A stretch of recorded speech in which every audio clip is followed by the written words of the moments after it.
هو انت عمرك فكرت ان حياتك دلوقتي هي نتيجة افكارك القديمة؟ كل شيء بتعيشه النهاردة بدأ كفكرة صغيرة في عقلك. العقل الباطن مش مجرد خيال، هو اقوى جهاز في الكون بيتنفذ اوامره بدون نقاش. بس المشكلة اننا مش دايما بنوعى للكلام اللي بنقوله لنفسنا.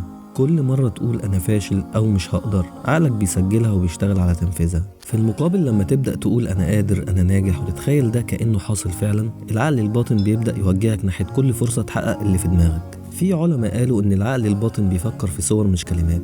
يعني لما تتخيل نفسك ناجح، جسمك ومشاعرك بيتعاملوا على إنك فعلا ناجح، وساعتها تبدأ الأمور تتغير خطوة بخطوة.